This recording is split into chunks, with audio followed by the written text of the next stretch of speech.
Hello movie lover, कैसे हैं आप सब। तो दोस्तों, आज की मूवी बहुत ही इंटरेस्टिंग होने वाली है।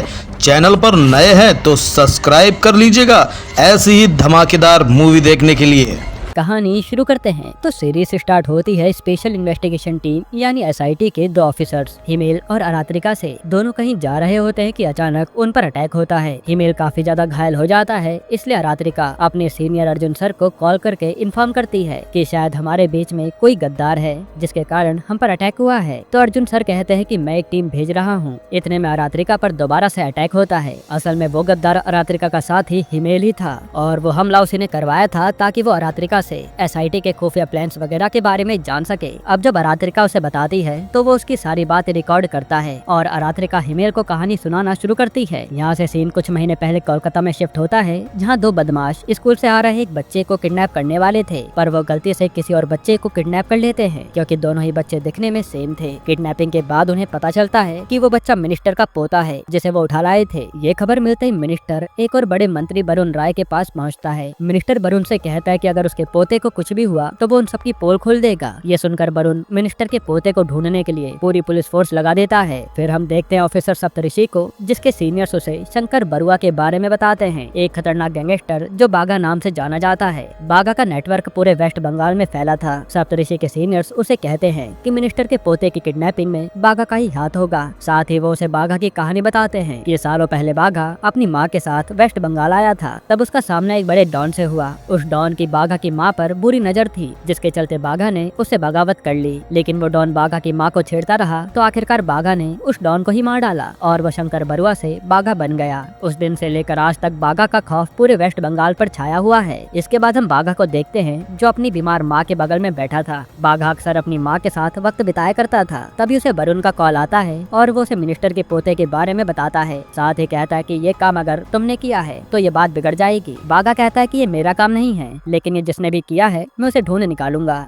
फिर बच्चे की किडनैपिंग का पता लगाने का काम बाघा अपने दो भरोसेमंद आदमियों सागर और रंजीत को सौंपता है। सागर और रंजीत भी बाघा को अपने पिता की तरह मानते थे। तब उसका ऑर्डर मिलते ही वो लोग तुरंत उन किडनैपर्स को ढूंढ निकालते हैं। असल में वो दो बदमाश बाघा की गैंग में शामिल होना चाहते थे, इसलिए सिर्फ खुद की काबिलियत साबित करने के लिए उन्होंने बच्चे को किडनैप किया था। सागर और रंजीत उनसे कहते हैं कि तुम लोग हमारी गैंग में शामिल होने के बिल्कुल लायक नहीं हो, बच्चे को हमें दे दो और यहाँ से 9-2-11 हो जाओ। इसके बाद वो लोग बच्चे को मिनिस्टर के घर पहुँचाते हैं और ये देख सप्तऋषि हैरान था कि भला ये काम इतनी जल्दी कैसे हो गया। फिर अगले सीन में हम निवेदिता नाम की लेडी को देखते हैं और निवेदिता आने वाले इलेक्शंस की उम्मीदवार थी। फिलहाल उसने इस बात को मुद्दा बनाया हुआ था कि जब मिनिस्टर का पोता किडनैप होता है तो पुलिस उसे 24 घंटे में ढूंढ निकालती है। वहीं वो 4000 बच्चे आज तक लापता हैं, उनका क्या। यही बातें निवेदिता डायरेक्ट सीएम से भी कहती है और सीएम के पास इसका कोई जवाब नहीं था। फिर ये सब देख वरुण सोचता है कि इस निवेदिता का कुछ करना पड़ेगा, नहीं तो हमारी पार्टी का कबाड़ा हो जाएगा। अब अगले सीन में हम बाघा को देखते हैं जो कुछ लोगों से एक शिप की डील कर रहा था। शिप खरीदने के लिए बाघा ने उन्हें 5 करोड़ रुपए ऑफर किए थे, लेकिन जब वो आदमी नहीं मानता तो बाघा उसकी जान ले लेता है। इधर बाघा की माँ का स्वर्गवास हो जाता है और ये खबर मिलते ही बाघा तुरंत अपने घर पहुँचता है और बाघा ने अपनी माँ के देहांत की खबर अपने बेटे चीना को भी दे दी थी। फिर देहांत में सागर और रंजीत भी मौजूद थे। हालांकि उन्हें मन ही मन अच्छा लग रहा था कि चलो कम से कम अब बाघा माँ के साथ न समय बिताकर उन पर ध्यान देगा। अब कुछ ही देर में वहाँ वरुण आता है और वो बाघा को कमरे में ले जाकर निवेदिता के बारे में बताता है। वो कहता है कि निवेदिता हमारे काम में बहुत टांग अड़ा रही है, अगर हम उसका कुछ इंतजाम कर दे तो हमारी पार्टी बच जाएगी और ये सरकार दोबारा आएगी। यहाँ पता चलता है कि वरुण को बाघा के सभी काले धंधों के बारे में पता था, क्योंकि कई धंधों में तो वो खुद भी शामिल था। मगर अब वरुण ने उन अड्डों पर रेड पड़वाने की प्लानिंग कर ली थी ताकि वो लोग पब्लिक को बता सके कि उनकी पार्टी भी कितना अच्छा काम करती है। आगे वरुण बाघा से कहता है कि रेड में हम हमारा सारा माल जब्त नहीं करवाएंगे, बल्कि मैं तुम्हें बताऊंगा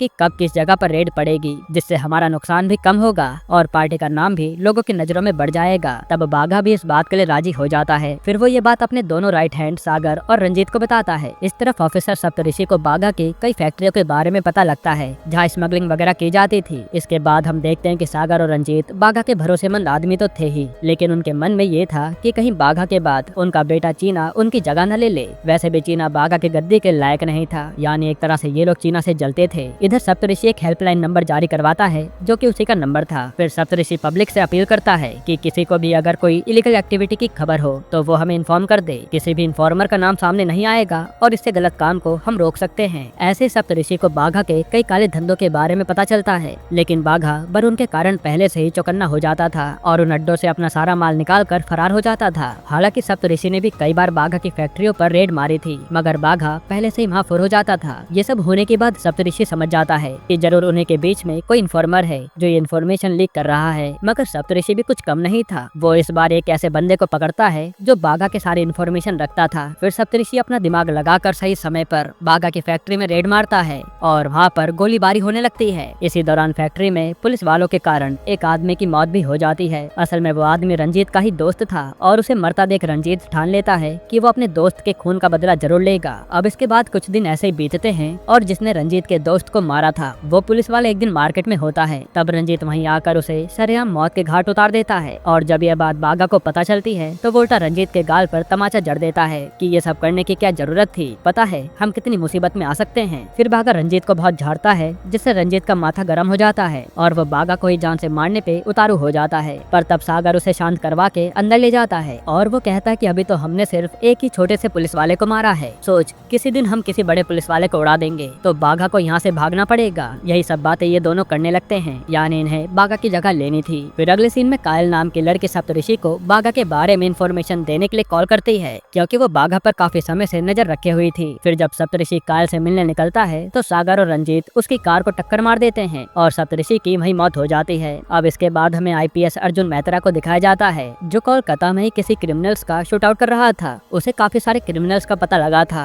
जिन्हें उसने उन्हीं के अड्डों पर जा कर मारा था। उनमें से एक तो किसी बड़े मिनिस्टर का भांजा भी होता है, पर इससे अर्जुन को जरा भी फर्क नहीं पड़ता और वो उसे भी मौत के घाट उतार देता है। फिर अगली सुबह इधर सप्तऋषि की लाश उसी घर के सामने मिलती है। इसके बाद हमें कई साल पहले फ्लैशबैक में सागर को बाघा से डील करते हुए दिखाया जाता है। तभी अचानक वहाँ कुछ गुंडे फायरिंग करने लगते हैं। तब सागर बाघा की जान बचा लेता है और उसी समय से सागर बाघा का चहेता बन जाता है। यही कारण था कि बाघा सागर पर इतना विश्वास करता था। खैर प्रेजेंट में बाघा सागर और रंजीत को कॉल करके कहता है कि ये काम तुम्हारा ही है ना, तुम दोनों ने सप्तऋषि को मारा है। तो वो लोग कहते हैं कि नहीं सर, हमने उसे नहीं मारा। मगर ये कोई छोटी मोटी बात नहीं थी। शहर में एक आईपीएस ऑफिसर का खून हो गया था। इस पर बाघा अपने सभी लड़कों को कॉल करके अंडरग्राउंड होने को कहता है क्योंकि अब पुलिस उन्हीं के पीछे आएगी। वहीं वरुण बाघा को कॉल करके पूछता है कि ये मर्डर किसने किया, लेकिन बाघा अनजान बनने का नाटक करता है कि मुझे कुछ नहीं पता। फिर ऑपोजिशन पार्टी इस बात का मुद्दा बना रही थी, इसके चलते CM police officer Arjun Mehta को अपॉइंट करता है ताकि वो इस शहर से क्राइम को साफ कर सके या कम से कम साफ करने का दिखावा ही करे। फिर सीएम के कहने पर वरुण अर्जुन को बुलाता है,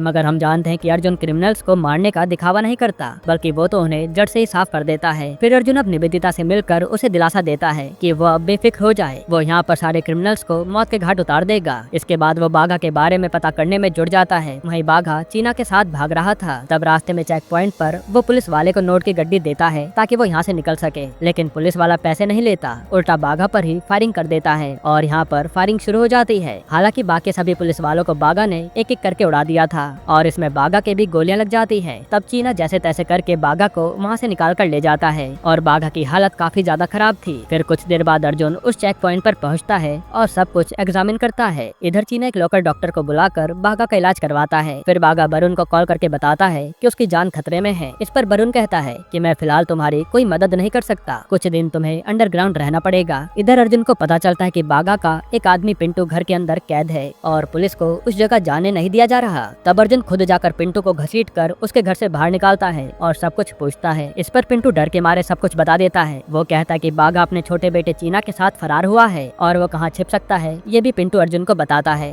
दूसरी तरफ निवेदिता ने ये मुद्दा उठाया था कि शहर में एक आईपीएस ऑफिसर की मौत हो गई और सरकार आंख मूंदे सो रही है। अगर सीएम पुलिस ऑफिसर की सेफ्टी का जिम्मा नहीं उठा सकते तो उन्हें इस्तीफा दे देना चाहिए। इन सब से सीएम को बार बार इस केस से जुड़े सवालों के जवाब देने पड़ रहे थे। ये देख सीएम सोचता है कि अगर उसने अभी कोई एक्शन नहीं लिया तो पार्टी उसके हाथ से चली जाएगी। इसी सिलसिले में वो वरुण के साथ मिलकर डिस्कशन करता है। इसके बाद अर्जुन उस डॉक्टर के पास पहुंच जाता है जिसने बाघा का इलाज किया था। तब डॉक्टर कहता है कि वो किस जगह छिपे हैं ये तो मुझे नहीं पता, पर थोड़ी देर में चीना मुझे लेने आएगा क्योंकि मुझे बाघा की ड्रेसिंग करनी है। ये सुनकर अर्जुन वहीं कहीं छुप जाता है चीना के इंतजार में। फिर चीना वहाँ आता है, पर डॉक्टर को डरा हुआ देखकर वो समझ जाता है कि यहाँ कुछ तो गड़बड़ है और वो तुरंत वहाँ से भाग निकलता है। तब रास्ते में अर्जुन जैसे तैसे चीना को धर दबोचता है। इस तरफ वरुण सागर और रंजीत को अपने पास बुला आता है तो वो लोग कहते हैं कि वो इस समय अंडरग्राउंड हैं, इसलिए वो अभी नहीं आ सकते। तो वरुण उनसे वादा करता है कि वो उन्हें कुछ भी होने नहीं देगा। जो सुनकर दोनों वरुण से मिलने उसके घर पहुंचते हैं। उस समय वहाँ पर कोई पार्टी चल रही थी तो वरुण सागर से कहता है कि तुम्हारे आजकल बहुत चर्चे हो रहे हैं, अगर तुम पॉलिटिक्स में उतरोगे तो तुम्हारा अच्छा खासा नाम हो जाएगा। अभी जो इलीगल धंधे तुम कर रहे हो ना, उन्हें दुगना कर सकते हो। तुम्हें टिकट और समर्थन मैं दिलवा दूंगा, बस बदले में तुम्हें मेरा एक काम करना होगा, और वो काम है कि तुम्हें बागा को मारना है। ये सुनकर पहले तो सागर चौंक जाता है, पर लालच के चक्कर में सागर और रंजीत दोनों इस बात के लिए मान जाते हैं, क्योंकि उन्हें तो कब से इसी दिन का इंतजार था। इधर अर्जुन चीना से बार बार बागा का पता पूछता है और कहता है कि हम उसका इनकाउंटर नहीं करेंगे, बस उसे अरेस्ट करेंगे। तो चीना कहता है कि मैं जानता हूँ कि तुम लोग मेरे पापा को मार दोगे। हालांकि चीना अर्जुन की बातें सुनने के बाद अर्जुन को बागा का ठिकाना बता देता है, मगर वहाँ अर्जुन के पहुँचने से पहले सागर और रंजीत पहुँच जाते हैं। और बागा खुद भी ये जानता था कि वो दोनों जरूर वरुण के कहने पर वहाँ आए होंगे। इसके बाद वो लोग बागा को शूट करके वहाँ से निकल जाते हैं और उसी समय अर्जुन अपनी टीम के साथ वहाँ एंट्री मारता है तो वो देखता है कि सागर और रंजीत ने सीधा बागा के माथे पर गोली मारी थी, तो अब उसके बचने का तो कोई सवाल ही पैदा नहीं होता। ये देखकर अर्जुन निराश हो जाता है। अब इसके बाद हमें 1988 का फ्लैशबैक दिखाया जाता है, जहाँ निवेदिता के साथ एक सोम नाम का लड़का था, जो कि पहले उसी की पार्टी का लीडर था। लेकिन एक दिन दंगे में भगदड़ मची और उसी में चोटिल होकर सोम कोमा में चला गया था, और ये देखकर निवेदिता पूरी तरह से टूट गई थी। अब प्रेजेंट में सीएम मीडिया वालों से कहता है कि आईपीएस ऑफिसर सप्तऋषि की मौत का बदला हमने ले लिया है और पुलिस ऑफिसर अर्जुन ने बागा को मार गिराया है। हमारे पुलिस वालों ने बहुत ही सराहनीय काम किया है। अब ये करतब दिखाने के बाद सीएम की पार्टी एक बार फिर बच जाती है, और यहाँ चीना को लग रहा था कि अर्जुन ने बागा को मारा है, पर अर्जुन उसे कहता है कि अगर मुझे उसे मारना होता तो मैं सबके सामने मारता, ऐसे छिपते छिपते नहीं। हालांकि अब तक अर्जुन सरकार के पक्ष में काम कर रहा था, लेकिन अब वो वाकई में कोलकाता से सारा क्राइम मिटाने का सोच लेता है, क्योंकि अब उसे बर्दाश्त नहीं हो रहा था कि ऐसे कैसे कोई भी किसी को मार सकता है। फिर इसके लिए अर्जुन भी सप्तऋषि की तरह एक हेल्पलाइन नंबर जारी करवाता है, ताकि लोग उसे कॉल करके कहीं भी हो रहे क्राइम के बारे में खबर कर सके, वो भी बिना डरे। साथ ही वो इसके पीछे सीएम का नाम भी जोड़ देता है कि सीएम ने ऐसा करने को कहा है, इसलिए अब उसे कोई भी रोक नहीं सकता। वहीं जब सीएम को इस बारे में पता चलता है तो वो भड़क जाता है और वो अब चाहकर भी अर्जुन का ट्रांसफर नहीं कर सकता। इसके बाद वो अपना सारा गुस्सा वरुण पे निकालता है। फिर थोड़ी देर बाद वरुण सीएम को एक कमरे में लेकर जाता है और जोर का तमाचा लगाता है। इससे ये बात साफ हो जाती है कि स्टेट का सीएम भले ही कोई और था, मगर सारी पावर वरुण के पास थी। इधर सागर और रंजीत अब लोगों के सामने आ जाते हैं, क्योंकि बागा तो मारा जा चुका था और लोग भी यही समझ रहे थे कि सप्तऋषि को बागा ने ही मारा होगा। इसके बाद सागर और रंजीत ऐलान करते हैं कि जो भी काम बागा ने अधूरे छोड़े थे वो लोग उन्हें पूरा करेंगे। इसके बाद अर्जुन उन दोनों को पुलिस स्टेशन बुलाता है और कहता है कि मैं जानता हूँ कि तुमने क्या किया है। इसी दौरान रंजीत अर्जुन को बहुत ऐंठ के दिखा रहा था, तो अर्जुन रंजीत को मुर्गा बना देता है। साथ ही वो सागर को भी मुर्गा बनने के लिए कहता है। तब सबके सामने खुद की बेइज्जती होती देख सागर और रंजीत गुस्से से लाल हो गए थे, और उनका बस चलता तो वो अर्जुन को वहीं मार डालते। मगर अर्जुन जैसे बड़े ऑफिसर को मारना इतना आसान नहीं था, इसलिए अब उन्हें पावर चाहिए होगी। इसके बाद वहाँ से निकलकर सागर सीधा वरुण के पास पहुँचता है। वो कहता है कि मुझे टिकट और सपोर्ट चाहिए, जैसा आपने कहा था, लेकिन वरुण अपनी जुबान से मुकर जाता है। वो कहता है कि ये सब इतनी जल्दी नहीं होता, इसमें थोड़ा वक्त लगता है। तब वरुण की बातें सुन सागर समझ गया था कि वरुण अपनी बात से पलट गया है। इधर कायल अर्जुन के हेल्पलाइन नंबर पर कॉल करके उसे कहती है कि वो बागा के सारे इलीगल धंधों के बारे में अर्जुन को बताना चाहती है, और वो कहते कि बागा असल में एक बहुत बड़ा ऑर्गन माफिया था।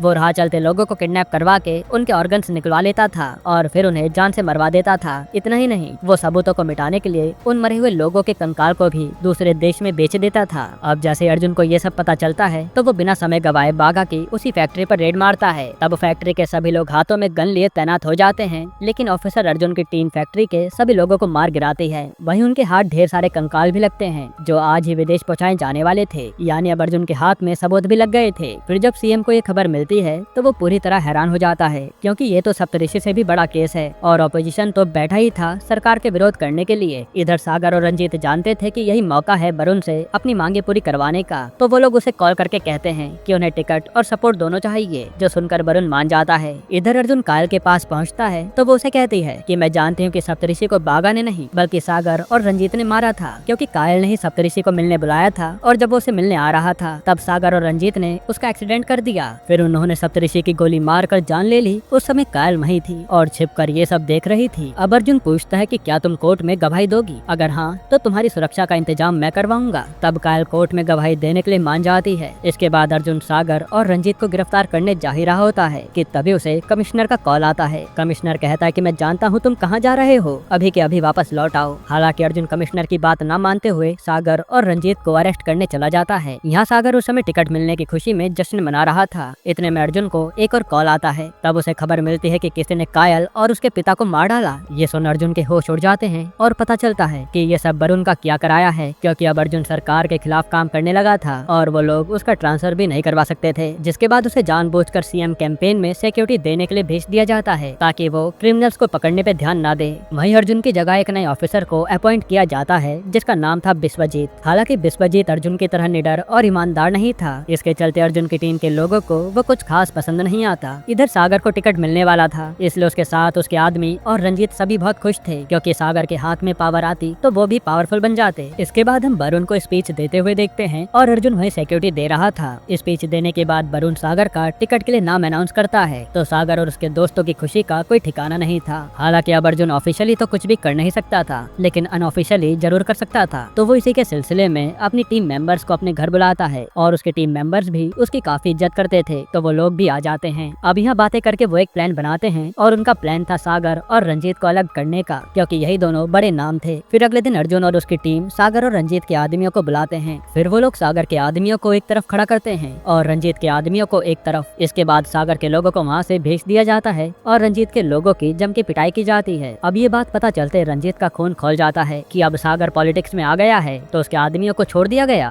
और मेरे आदमियों को पीटा गया जैसे मैं कुछ हूँ ही नहीं। इसी तरह से सागर भड़कने लगता है। इधर अर्जुन चटर्जी नाम के आदमी से मिलता है जो वरुण के साथ डील करने वाला था। डील में सागर और रंजीत दोनों के नाम भी शामिल थे, मगर अर्जुन चटर्जी से कहता है कि वो इस डील में रंजीत का नाम हटा दे। फिर जब चटर्जी वरुण से डील करने पहुंचता है तो वो उससे डिमांड करता है कि इस डील में रंजीत कहीं भी शामिल नहीं होगा। इस पे वरुण भी बात मान जाता है, वो भी बिना कुछ सोचे समझे। हालांकि सागर का कहना था कि रंजीत बेहद ही गर्म दिमाग का आदमी है, उसे ये बात पता चलेगी तो वो हंगामा खड़ा कर देगा। तब वरुण सागर से कहता है कि इस डील के बारे में रंजीत को कभी मत बताना, लेकिन अर्जुन तो यही चाहता था। फिर वो उसी दिन रंजीत को उस डील के बारे में बता देता है और रंजीत को यकीन नहीं होता कि सागर उससे ये बात छुपा सकता है। तब से रंजीत और सागर के बीच में मनमुटाव पैदा हो जाता है। फिर रंजीत सागर से सही ढंग से बात नहीं करता और वो सागर से चटर्जी वाली डील के बारे में भी पूछता है, पर सागर कहता कि वो डील इलेक्शन के बाद होगी। ये सुनने के बाद रंजीत समझ जाता है कि सागर उसे झूठ कह रहा है। इसी के बाद से वो जिस भी जगह जाता उसके कानों में बस सागर का नाम ही पड़ता, मानो वो खुद कुछ भी ना हो। इससे उसका दिमाग पूरी तरह से घूमता जा रहा था। फिर किसी पार्टी में वरुण आता है और सागर से बहुत ही अच्छे से मिलता है। वहीं रंजीत की तरफ वो देखता भी नहीं। ये बात सीधा रंजीत के दिल पे लगती है, क्योंकि इतनी मेहनत करने के बाद उसने सागर को खड़ा किया था और आज उसकी कोई औकात नहीं थी। अब गुस्से में रंजीत ना आओ देखता है ना ताओ, और सागर की मुंह बोली बहन दीपा के घर पहुंच जाता है और यहाँ उसकी इज्जत लूट लेता है। तब दीपा चिल्लाती रह जाती है। वो कहते कि मैं तुम्हारी बहन जैसी हूँ, मगर रंजीत के सर पर तो बदले का भूत सवार था। अब जब दीपा के भाई को जब ये बात पता चलती है तो वो रंजीत को बहुत मारता है। फिर जब सागर को ये बात पता चलती है तो वो भी रंजीत को एक दो चाटे लगा देता है। यहीं से सागर और रंजीत के बीच में एक जंग छिड़ जाती है। फिर सागर रंजीत से कहता है कि वो आज के बाद उसके सामने कभी ना आए, वरना वो उसे जान से मार देगा। यानी अब अर्जुन का काम पूरी तरह से हो गया था।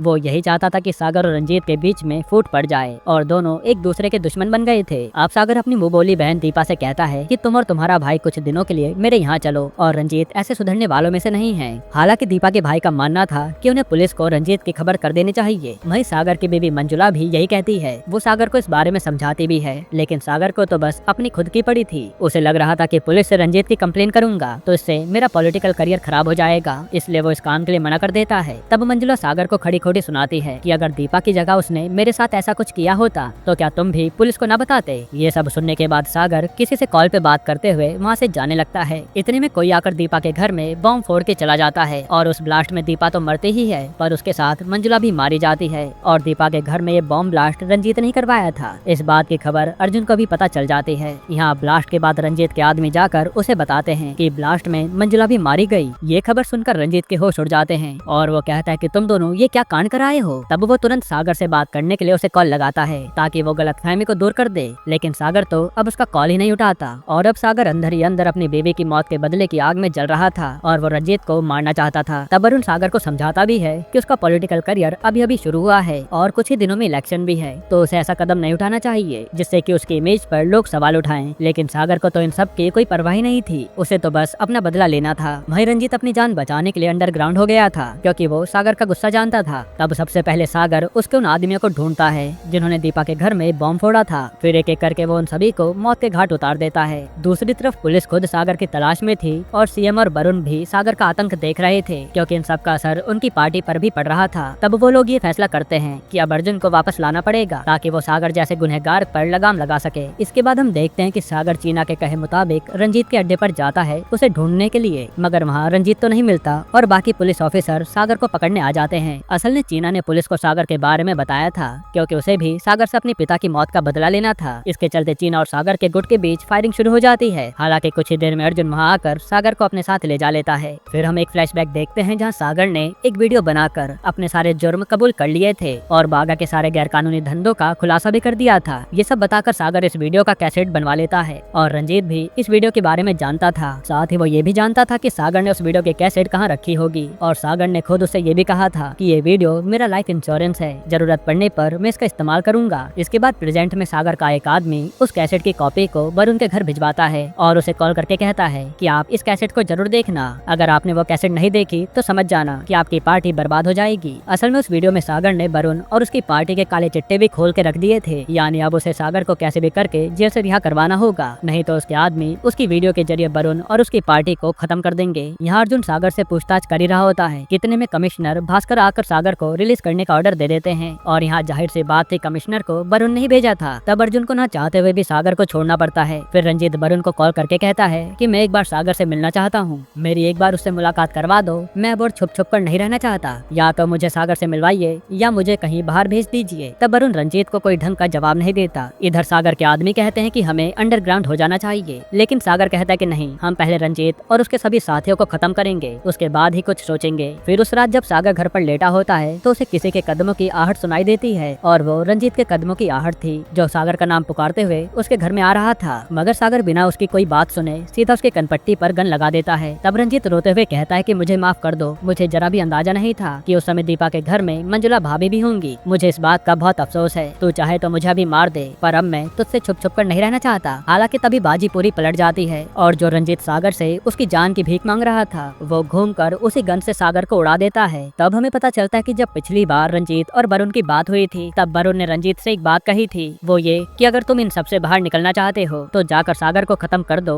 और उसकी ओरिजिनल वीडियो की कैसेट मुझे लाकर दे दो। तब रंजीत ठीक ऐसा ही करता है और वो उस कैसेट को लेकर अपने पास रख लेता है। हालांकि उस कैसेट के बारे में अर्जुन भी जानता था क्योंकि उसने वरुण का नंबर टैप करवा लिया था। फिर वरुण रंजीत से कैसेट लेने के लिए कुछ लोगों को भिजवाता है और क्योंकि अर्जुन भी इस बारे में जान चुका था तब वो भी अपने टीम मेंबर्स हिमेल और आरात्रिका को रंजीत के पास भेजता है। तब यहाँ पहुंचकर तीनों के बीच में हाथापाई होती है, जिसके बाद रंजीत तो वहाँ से भाग निकलता है पर वो कैसेट अब आरात्रिका और हिमेल ने हासिल कर ली थी। फिर वही कैसेट लेकर दोनों हेडक्वार्टर जा रहे होते हैं कि तभी उन पर अटैक हो जाता है जो कि हमने सीरीज की स्टार्टिंग में देखा था। मगर तब आरात्रिका ने अर्जुन को कॉल करके कहा था कि शायद हम में से ही कोई खबरी है और यहाँ पता चलता है कि असली खबरी तो आरात्रिका खुद थी। इधर वरुण अब रंजीत की जान के पीछे पड़ा था। असल में उसका प्लान यही था कि वो कैसेट लेकर रंजीत को मरवा देगा, मगर अब तो उसके पास से कैसेट छीन चुकी थी। तब रंजीत उसकी चाल पहचान जाता है और कहता है कि कर ले तुझे जो करना है, और हम समझ पाते हैं कि रंजीत खुद भी वरुण को मारना चाहता था। इधर आरात्रिका अर्जुन की गिरफ्त में होती है तो अर्जुन कहता है कि अब जब तुमने अपना बयान दे ही दिया है तो ये भी बता दो कि आखिर तुमने ऐसा क्यों किया। इस पर आरात्रिका बताती है कि जब कुछ महीनों पहले वो किसी केस के चलते एक औरत से पूछताछ कर रही थी तब उसने उसे इतना ज्यादा पीट दिया कि उसकी जान चली गई थी और आरात्रिका ने सोचा कि अब उसकी नौकरी चली जाएगी, इसलिए उसने जाकर वरुण से मदद मांगी थी। वरुण ने तब आरात्रिका से कहा था कि मैं तुम्हारी मदद करूंगा पर तुम्हें भी समय आने पर मेरी मदद करनी होगी। फिर जब समय आया तो वरुण ने उससे इस तरह की मदद मांग ली, यानी उसने रंजीत से कैसेट छिनवाया था और आरात्रिका ने खुद की नौकरी बचाने के लिए कई पुलिस वालों की जान दांव पर लगा दी थी। इधर रंजीत प्लान बनाता है कि जब वरुण सुबह वॉक पर निकलेगा तब वो जाकर उसको खत्म कर देगा। तब इसकी टिप अर्जुन को भी कहीं से मिल जाती है कि रंजीत सुबह वरुण को मारने वाला है। फिर अगली सुबह वरुण रोज की तरह जॉगिंग करने निकलता है तो अर्जुन ने हिमेल को पहले से ही उसकी सुरक्षा में लगा दिया था। फिर कुछ देर बाद रंजीत वहाँ आकर वरुण के बॉडी गार्ड्स को मार कर ढेर कर देता है। फिर वो जैसे तैसे वरुण को घायल करके उसे भी जान से मार डालता है। हालांकि इन सब में हिमेल की कोशिश करने पर भी वो वरुण को नहीं बचा पाया था। अब वरुण क्योंकि एक बहुत बड़ा मंत्री था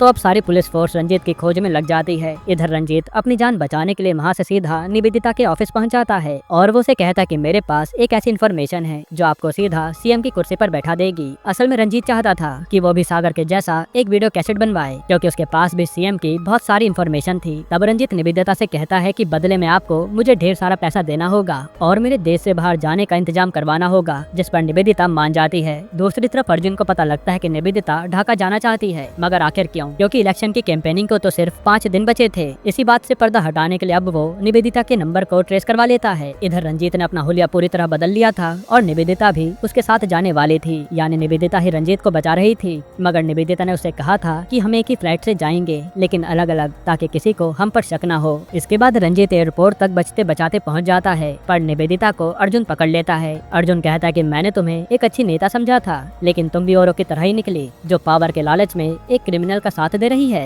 वहीं एयरपोर्ट पर रंजीत अपना बोर्डिंग पास क्लियर करवा के अंदर तो चला जाता है, पर वहाँ अर्जुन आकर अपना दिमाग लगाता है और वहीं उसे पहचान कर पकड़ लेता है। तब दोनों के बीच में जमकर फाइट होती है और अंत में रंजीत को मौत के घाट उतार दिया जाता है, यानी अर्जुन ने क्राइम को साफ तो कर ही दिया था। फिर हम देखते हैं कि अर्जुन रंजीत का कैसेट निवेदिता को दे देता है, साथ ही वो अपने तरफ से भी उसे सीएम से जुड़े कुछ राज बताता है। और अर्जुन ऐसा इसलिए करता है क्योंकि वो जानता था कि निवेदिता एक बहुत ही अच्छी नेता है, जो स्टेट में सुधार लाने में जरूर ध्यान देगी। बस वो पावर के चक्कर में कुछ समय के लिए भटक गई थी। इसी के साथ ये वेब सीरीज यहीं पर खत्म होती है। हाँ तो दोस्तों, आज की ये वीडियो आपको कैसी लगी? अच्छी लगी हो तो एक लाइक कर देना, चैनल को सब्सक्राइब कर लेना और अपने दोस्तों के साथ शेयर जरूर करना। मिलते हैं नेक्स्ट वीडियो में।